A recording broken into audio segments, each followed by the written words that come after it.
안녕하세요. 강이라고 합니다. 교정운동 솔루션 14편 시작할 차례고요. 14편은 186페이지부터 시작을 해야 되는데, 이제 여기서부터 이제 중요한 이제 횡격막 호흡에 대한 어떤 방법이 시작이 됩니다. 제가 요즘에 스스로 연습도 하고 있고 호흡에 대해서 굉장히 고민을 많이 하고 있는데, 교정운동 솔루션이라는 책을 에반 오사르 선생님께서 쓰셨는데, 여기 옆에 있는 책을, 요것도 마찬가지입니다. 에반 오사르 선생님께서 쓴 책인데요, 이걸 읽다가 호흡을 좀 더 잘 알려드리고 싶어서, 잘 전달하고 싶어서 이걸 다시 이 책을 펴서 호흡에 대한 파트를 어저께 읽었고 공부를 좀 해봤거든요. 그래서 이거에 대한 어떤 요약을 좀, 요걸 읽고 먼저 좀, 그 다음에 좀 간략하게 설명을 해드릴게요. 그 다음에 제가 호흡하는 거에 대해서 공부를 하면서 또 제가 스스로 요즘에 느꼈던 부분들을 좀 전달 한번 해보도록 하겠습니다. 자, 한번 쭉 읽어볼게요. 1단계, 2단계, 로 나뉘는데요. 1단계, 2단계 한번 읽어볼게요. 1단계는 횡격막 호흡입니다. 가장 중요하게 계속 재차 강조하고 있고 얘기하고 있죠. 호흡을 할 때 횡격막을 쓰면서, 횡격막을 사용하면서 호흡을 해야 된다라고. 우리가 대표적으로 호흡이라고 얘기를 하면 어떤, 예를 들어서 호흡법이라고 명명을 내리는데, 예를 들면 대표적으로 웨이트 트레이닝 할 때 발살바 호흡법, 호흡을, 숨을 멈추고 힘을, 어떤 강한 힘을, 폭발적인 힘을 내기 위한 호흡을 멈추고 최대한 어떤 흉곽과 복강 내압과 압력을 확 유지시켜서 만들어내는 상태에서 강한 부하를 어떤 좀 버텨내고 이겨내기 위한 그런 호흡법이 있고, 또 필라테스 선생님들께서 많이 하시는 할로잉 호흡법, 그리고 저희들이 일상적으로 조금 좀 어떤 발살바보다도 조금 더 저강도에 있는 좀 뭐랄까 블레이싱 호흡법, 이런 어떤 호흡법이라고 이해하시면 좋을 것 같아요.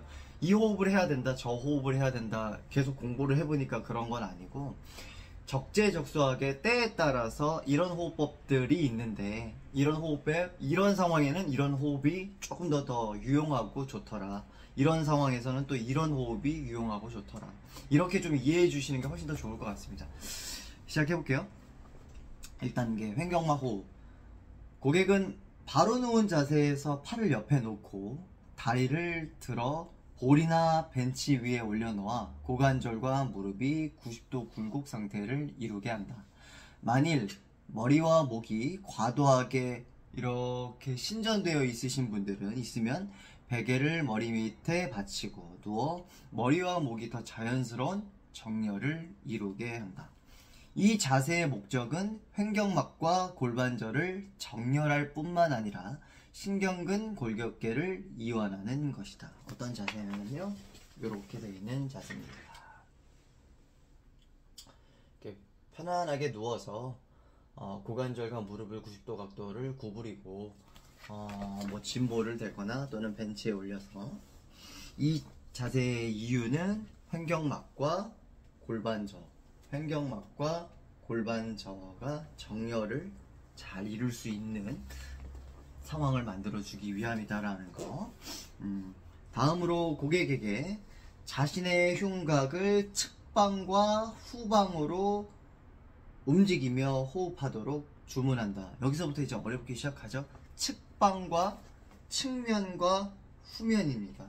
측면과 후면으로 호흡을 할 수 있도록 좀 구두지시를 먼저 내린다.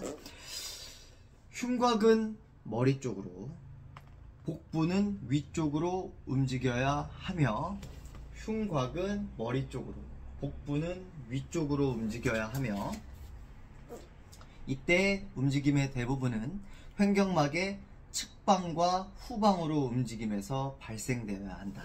횡격막 근육 자체를 우리가 이제 먼저 이제 해부학적으로 이미지를 좀 떠올리고 있는 게 중요하고, 그 근육 자체가 횡격막의 측방과 뒤쪽으로, 후방으로 움직일 수 있게끔 호흡을 합니다. 이는 마치 흉곽 골반 통 구조가 거대한 풍선이 되어 숨을 들이마실 때 팽창해 커지고 숨을 내쉴 때 약간 바람이 빠지는 것과 같다. 이상적으로 숨을 내뱉는 주기는 들이마시는 시간의 약 1.5배 정도가 되어야 한다. 들이마시는 시간이 약 1.5배 정도 되어야 한다. 이게 다시 설명을 할게요. 여기서 지금 제가 지금 약간 좀 이제 1.5배라는 것 때문에 약간 좀 와닿지가 않았는데, 여기서 이 책을 읽어보니까 들이마시는 시간이 약 1초라고 그냥 가정을 하죠. 들이마시는 들숨이, 날숨은 2배가 되어야 된다라는 거. 여기서 1.5배 때문에 자꾸 헷갈리는데, 들이마시는 호흡은 예를 들어서 1초라고 가정을 할 때 내뱉는 호흡은 이거의 2배가 되어야 된다라는 거. 요것만 기억하시면 될 것 같아요.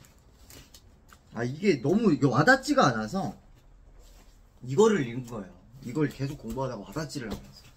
어쨌든 여기는 1.5배라고 써있진 않아요. 2배라고 써있어요. 호흡 기전이 불량한 고객을 재훈련시킬 때는 날숨의 끝에서 숨을 들이마시기 전에, 또한 들숨의 끝에서 숨을 내쉬기 전에 잠깐 동안 숨을 멈추게 하는 것이 도움이 된다. 이게 무슨 말이냐면, 예를 들어서 들이마셨습니다. 들숨을 했어요. 들숨을 했어요. 이때 잠깐 멈추는 거예요. 다 마시고 나는 그 상황 지점에서 1초 정도. 그리고 나서 내뱉는 거죠. 다시 날숨을. 날숨을 할 때는 입을 조금 동그랗게 오므리고, 예를 들어서 다 또 내뱉었어요? 여기서 또 1초 정도 멈추는 거죠. 이 멈추는 지점을 좀 인지하라는 거. 여기서도 나와요. 허리건 솔루션에서도.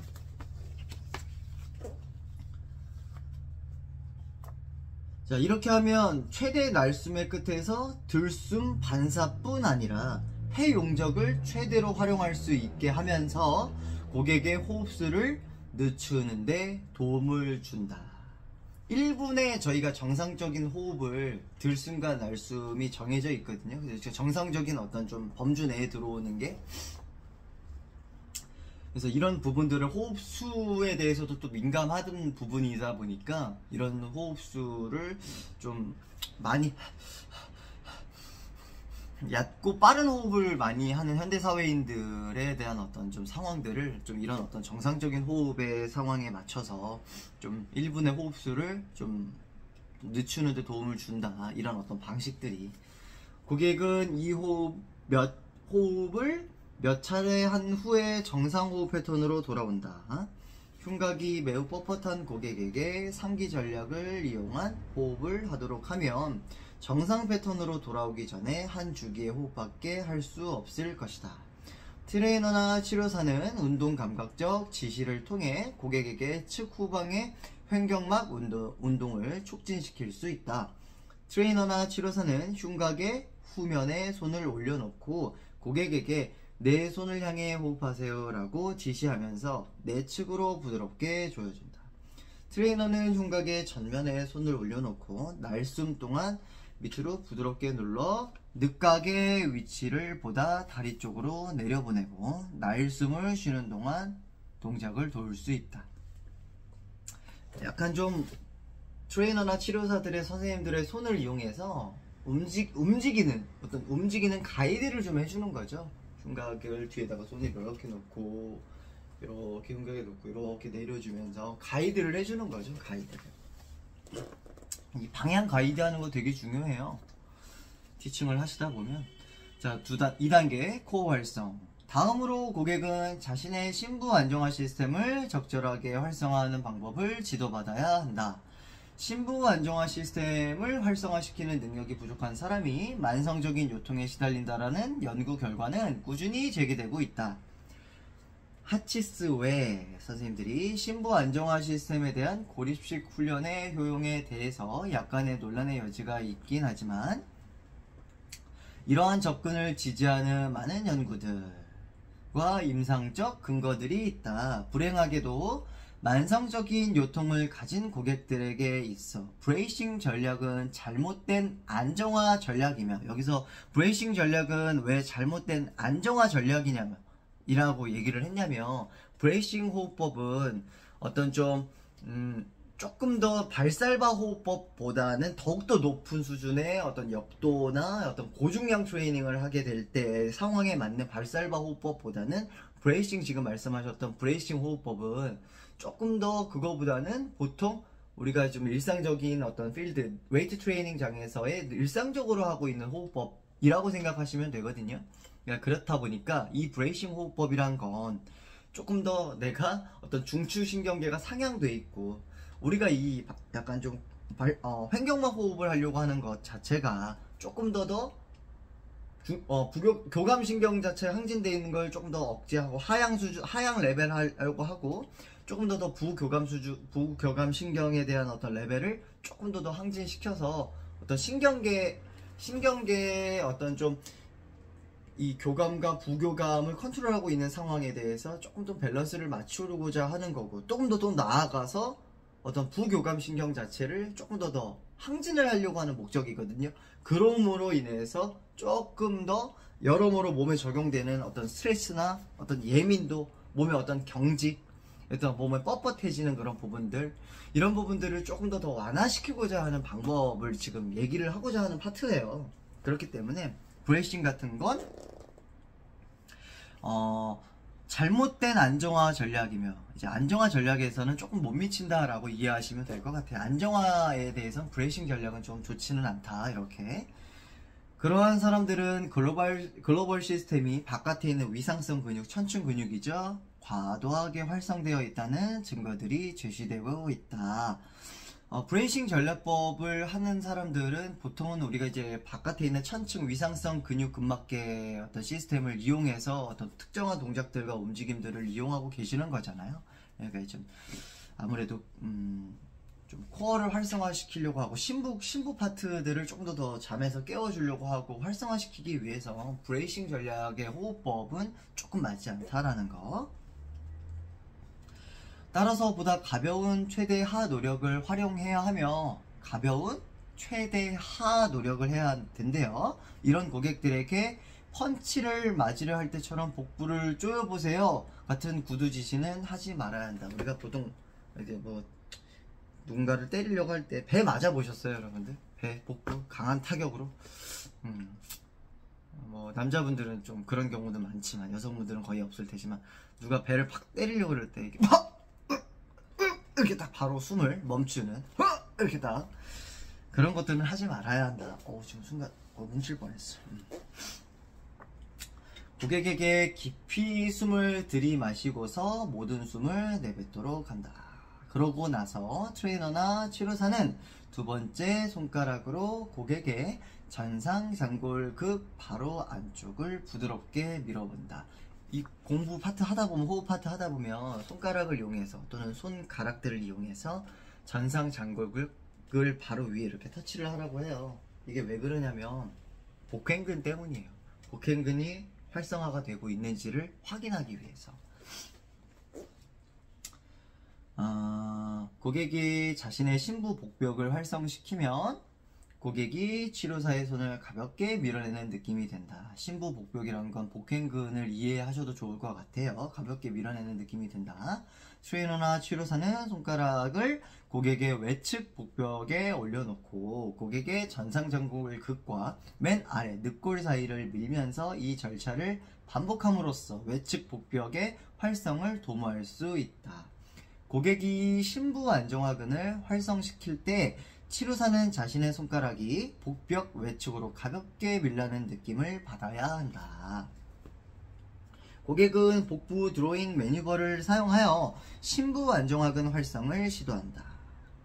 고객은 복벽을 과활성시켜 요추가 굴곡한다. 이러한 전략으로는 심부 시스템의 안정화 효과를 기능적으로 제한하게 된다.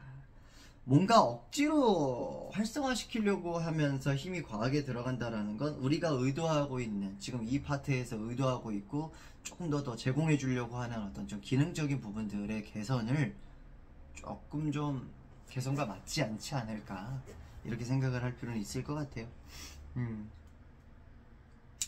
트레이너가 제 손가락이 배를 밀지 못하게 해보세요. 이거 지금 잠깐만 다 들어보세요.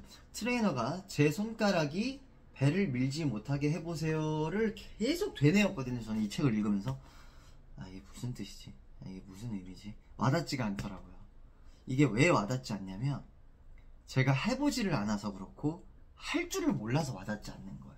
제가 해볼 줄 알고 해봤고 할 줄 아는 거면 글을 읽으면서 바로바로 이미지가 떠오르거든요. 제가 해보지를 못하고 할 줄을 몰라서 이게 와닿지 않더라고요. 그래서 책을 읽다 보시면 어떤 글을 읽으면서 내 어떤 이미지가 바로바로 그 글 자체가 이미지화 돼가지고 이런 어떤 좀 그림이 그려진다면 그것을 조금은 이해하고 계셨다라고 저는 생각할 수 있을 것 같아요.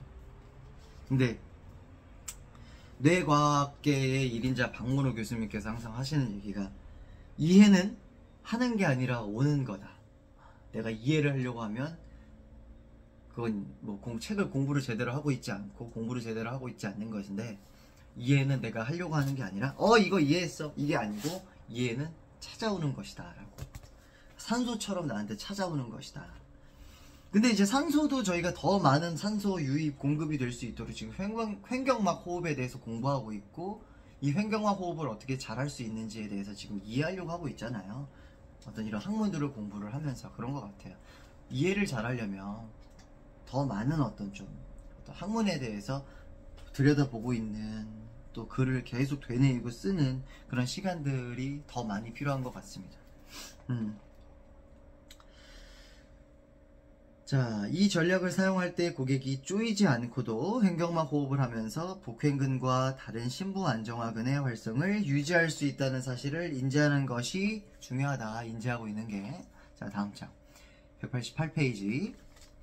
자, 고객이 6초간 등척성 수축을 활성하고 유지하고 있다면 이 활성을 횡격막 호흡과 협응시킨다. 항상 어떤 뭔가가 호흡이 되고 뭔가가 되고 어떤 동작이 되면 그 동작을 어떤 상황과 어떤 우리가 연출하고자 하는 상황과 협응되고 같이 접목시켜서 같이 뭔가 그것이 잘 한 동작만이 아니라 단일적인 한 동작만이 아니라 그 동작 자체가 협응이 되면서 잘 이루어질 수 있게끔 가야 되는 방향성을 우리는 항상 알고 있어야 될 필요가 있는 것 같아요. 누워서 호흡이 잘 됐으면 앉아서 해야 되고 앉아서 호흡이 잘 됐으면 일어나서 해야 되고 이런 식으로 단계를 밝혀서 항상 이렇게 난이도가 계속 올라가면서 궁극적으로는 어디까지 갈 것인지에 대한 것들을 우리는 고객에게 이제 같이 이제 상의를 통해서 어떤 트레이닝 또는 어떤 좀 개선에 대한 어떤 방향성에 대한 결과치를 거기까지 우리가 목표를 잡아두자라고 항상 얘기를 하면서 해야 되는 부분인 것 같습니다. 고객은 자신의 일상적인 전략을 변경하고 패턴에 익숙해져 신경계에 각인되도록 숙제를 해야 한다. 낮 동안에는 의자에 길게 앉아 엄지손가락을 장골능 위에 나머지 손가락들은 전상장골극 안쪽에 올려놓고 횡격막의 측 후방 움직임이 일어나는지를 확인한다. 왼쪽 사진 뭐 이렇게 앉아 계시는 상황이 많잖아요. 우리가 보통 거의 다 앉아서 생활들을 많이 하시죠. 저 또한 지금 이제 앉아 있을 때도 그렇고 앉아서 업무를 하고 계신 분들도 호흡에 대한 어떤 스스로의 자가 인식 같은 것들을 계속 신경 쓰면서 연습을 해보자, 연습을 할 필요가 있다라는 어떤 메시지인 것 같아요. 지금 파트는 고객은 척추를 따라 길게 편 것을 시각화시키면서 코어를 활성시키고 몇 차례 횡격막 호흡을 수행한다. 긴장도를 증진시키도록 이 운동을 하루에 6회에서 10회 시행하고 일상 중에서도 적절한 호흡 활성 전략을 활용하고 있는지를 확인한다. 상기한 전략을 이제는 변형된 데드벅 프로그레션과 같은 체간 안정화 패턴과 협응시킨다. 이들 강화 과정 중에 정렬, 호흡, 활성화 전략에서 그 어떤 변화도 있어서는 안 된다. 데드벅 프로그레션. 데드벅이란 건 지금 이제 벌레예요. 벅은 여기서 벅. 누워서 벌레 동작 같은 건데요. 요거 제가 오늘 혼자 한번 해보면서 영상 추가로 같이 잘 만들어 보겠습니다. 요거를 하면서 횡격막 호흡을 해야 되는데요. 엄청난 난이도가 있겠죠. 생각만 해도 어렵네요. 네. 그래서 이제 쫙 보여줬던 이 5장의 사진을 다 제가 혼자 해보면서 횡격막 호흡과 같이 협응될 수 있도록 해보면서 영상을 한번 찍어보도록 하겠습니다. 자, 그래서 쭉 좀 밑에 글자는 좀 읽어가면서요. 제가 이걸 하면서 음성을 넣어놓을게요. 각각 사진 5장 또는 옆쪽 파트에 2장 사진 있는 것들을 여기에 대한 설명드리거든요. 다 넣어놓을게요. 자, 그래서 밑에 이제 189페이지 성공의 열쇠, 뭐 쪼이기 전략 또는 활성화 전략. 쪼이기라는 거는 뭐 브레이싱 전략법이었고, 호흡이, 활성화 전략은 횡격막 호흡 전략이었죠. 그 2가지를 지금 얘기하는 거예요. 쪼이기와 배 넣기, 할로잉, 로잉 중 어떤 것이 척추를 안정화시키는 더 좋은 전략인지에 대해서 많은 논의가 있어 왔다. 스튜어트 맥길 박사님은 복횡근과 다혈근 작용은 로컬 시스템의 근육 효과를 통해 요 골반부를 효과적으로 안정화시키지 못한다는 주장을 제시했다. 하치스와 다른 사람들도 요골반, 흉곽, 목, 부위, 심부, 로컬 시스템, 근육 시스템의 위축과 활성 타이밍 지연에 대한 발표를 했다. 이들의 연구에 의하면 척추를 안정화하는 데 있어 심부 근육 시스템만이 단독으로 기능하는 것이 아니래요. 따라서 단순히 조이기 방법만으로는 최적의 분절간 조절을 보장하지 못한다고 제안했다. 더구나 만성적인 요통이 있는 사람들을 대상으로 한 연구에서 요통이 있는 사람들이 동시 활성이나 조이기 전략을 항상 사용하고 있었다는 점이 제기되었기 때문에 추가적인 조임은 수행 능력 향상에 큰 도움이 되지 않고 실제로는 문제를 더 악화시킬 소지가 있다고 하였다. 그러므로 요추 불안정성을 가진 고객에게 먼저 심부 안정화 시스템에 고립된 활성 기법을 교육한 이후에 이를 다시 기능적인 움직임 패턴에 통합시키고 활용할 수 있는 다른 안정화 전략을 채택하는 것이 필요하다. 키, 척추의 기능적인 안정성을 향상시키는 전략의 요점은 고객에게 단 하나의 선택만을 제공하는 대신 고객이 할 수 있는 선택을 늘려주는 것이다. 이것만 하세요가 아니라 이것도 할 줄 알고 저것도 할 줄 알고 이것도 할 줄 알아서 어느 상황에, 어느 적절한 상황에 이런 것을 하는 게 어떨까요? 이런 것들을 선택의 폭을 높여주는 거. 고객이 호흡을 하면서 심부 안정화 시스템의 동시 활성을 유지할 수 있는 능력을 향상시켜준다. 낮은 수준의 활동을 할 때는 보다 가벼운 활성화 전략을 사용하다가 척추의 더 높은 수준의 부하가 가해지면 쪼이는 브레이싱 형식의 전략을 사용한다. 적절하게 상황에 맞춰서 잘 사용할 수 있게끔 하는 게 중요하다라고 하는 마지막 어떤 좀 키였던 것 같아요. 자, 190페이지, 191페이지를 읽으면 이제는 193페이지의 파트 7입니다. 요거까지 읽고 제가 이따가 데드벅 프로그레션을 한번 운동을 하면서 제가 한번 찍으면서 설명을 더 넣어서 14편에 대한 어떤 영상을 잘 만들어 보도록 하겠습니다. 자, 190페이지 손과 손목의 중립입니다. 적절한 발의 위치가 하지 기능에 필수적인 것처럼 손과 손목의 적절한 정렬이 상지와 어깨 복합체 전반에 걸친 방사작용을 가능하게 한다. 마찬가지로 손과 손목의 안정성이 불량하면 상지 전반의 안정성을 위태롭게 한다. 중립 정렬에서 상지 부하를 가하는 동안 압력은 손가락 끝과 중수골두, 중족골두 우리 저번에 기억나시죠? 전 파트에서 발 삼각대 아치, 중족골두, 첫 번째 발가락과 5번째 발가락 중족골두에서 뒤꿈치 종골뼈, 그래서 거기를 활성화시키기 위한 또 내재근이 필요했었고 거기를 이용하여 발바닥 어떤 힘을 좀 만들어 발바닥에서부터 힘을 어떤 흡수시키고 발바닥에서부터 힘을 다시 또 밑으로 내려고 하는 중립 정렬에서 예를 들어서 이제 중수골두 그리고 모지부와 소지부 사이에 고르게 분포되어야 한다. 모지부는 엄지 발가락이다. 엄지 손가락이로 소지부는 새끼 손가락입니다. 모지 소지. 자, 손의 척골면과 요골면 사이에 균등하게 지지되는 아치가 형성되어야 한다. 척골과 요골에 균등하게 형성되는 아치가 형성되어야 한대요. 손의 부하가 가해질 때 손목, 팔꿈치, 어깨가 안정적이고 이상적인 정렬. 아래 왼쪽 사진을 보라. 왼쪽 사진은 이상적인 정렬인 상태고요. 오른쪽 사진은 이상적이지 않은 상태입니다. 한번 봐주시죠. 이렇게.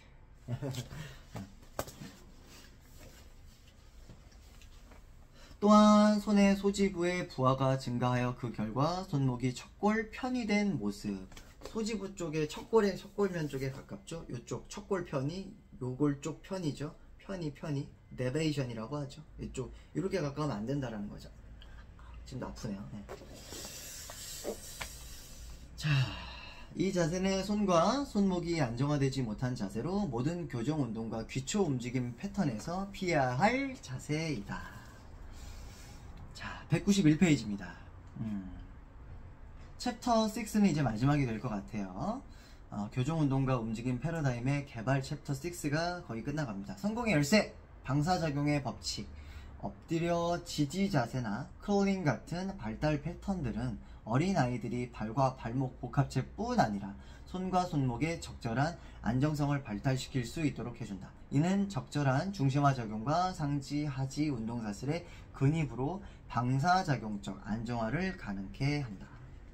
키, 상지와 하지 운동사슬의 기능적 안정성을 돕기 위해서는 손과 손목, 발과 발목의 중심화 작용을 향상시켜야 한다. 마지막 요약 읽고 자, 또 한번 얘기를 해볼게요. 요약! 저 별표 쳐놨네요. 모든 관절의 중립 정렬, 호흡과 흉곽, 골반, 통구조 간의 협응, 그리고 이 모든 것들을 눕고 앉고 무릎 꿇고 서는 기능적인 자세 동안 유지하도록 하는 것이 교정운동의 첫 번째 단계에 포함되어야 할 내용들이다. 이러한 활성은 척추와 최관, 근위부 구조물들의 최적의 정렬과 힘뿐만 아니라 근위부 안정성을 보장해준다. 일단 고객이 이들 자세에서 횡격막 호흡과 코어 활성의 협응을 유지할 수 있게 되면 이제 기능적인 움직임 패턴으로 나아갈 준비가 된 것이다. 제가 예전에요, 이거 이제 끝났고요. 챕터 6 끝났고, 제가 이따가 데드벅 프로그레션을 연기를 또 잘하면서 횡격막 호흡과 협응을 해야 되는데요. 그걸 남겨놓고 있습니다. 지금 이제 손목과 발목 여기에 파트에 대해서 조금 더 얘기를, 제가 아는 선에서 얘기를 조금 더 하고 싶은 게 뭐냐면,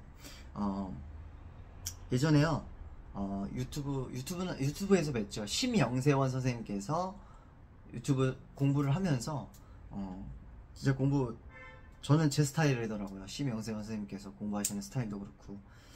근데 그분 선생님께서 그런 소리를 하셨어요. 우리 인체의 인체가 어찌 보면 우리의 어떤 생명을 다룰 때 우리의 목숨이라고 표현을 하지 않느냐. 우리의 생명을 목숨이라고 표현을 하는데, 우리가 이제 인체에 있어서 목이 3개가 있다 그러시더라고요. 지금 방금도 이제 얼핏 눈치채시는 분들이 있지만 목과 손목과 발목이잖아요. 이제 3가지의 목 관리가 굉장히 중요하다라고 심영세환 선생님께서 그렇게 표현을 하시더라고요. 근데 계속 저도 뭐 공부를 너무 좋아하기도 하고, 뭔가 아는 걸 굉장히 좋아하고, 또 알고 싶어 하고, 내가 아는 게 많아야 고객한테 드릴 게 많으니까.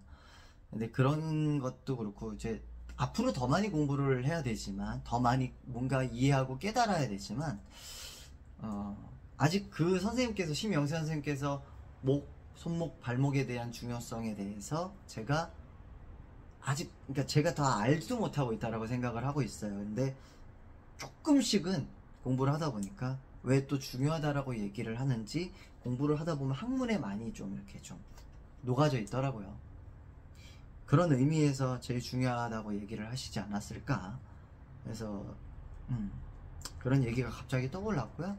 자, 이제 6편을 마무리를 여기까지 하면서, 이 이후에 나오는 건 이제 우리가 이제 제가 좀 어떤 실무적인 어떤 부분들을 이제 움직이면서 한번 영상을 재밌게 한번 만들어 보도록 하겠습니다. 움직임을 하는 파트에서 만나시죠. 감사합니다. 데드벅 운동을 진행을 해보았습니다. 편안한 상태에서 누워서 베드에 누워서 양쪽 팔을 벽에 손바닥을 기대고 하부 승모근과 정거근의 긴장을 유도하고, 다리는 고관절 굴고 무릎 관절 굴고,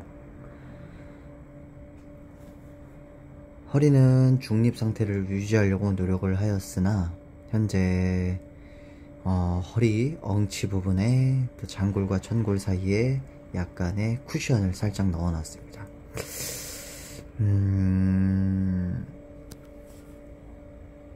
이 자세는 데드벅 운동이라고는 하지만 사실 행복한 아기들이 누워있는 자세를 우리가 표현을 하는 운동 동작인데, 이 자세를 할 때 아무래도 중립 척추를 유지하는 것이 가장 첫 번째 포인트, 그리고 팔을 머리 위로 올려서 벽을 짚고 하부 승모근과 정거근의 힘을 유지한 상태, 그리고 두 번째, 이 상태를 호흡과 통합하는 것, 이런 것들에 대한 어떤 훈련에 대한 연습입니다. 쉽지 않았습니다. 저도 잘 지금 현재 못하고 있고, 굉장히 어렵습니다. 이 운동 자체가 집중을 요하는 운동이기도 하면서 굉장히 어렵더라고요. 여러분도 한번 이 운동 동작이 어떤 목적성을 갖고 있는지를 한번 연습을 해보셔서 한번 해보셨으면 좋겠습니다. 저는 상당히 어렵습니다. 그래서 다음 동작을 할 때 제가 다리 사이에 짐볼을 놔뒀습니다.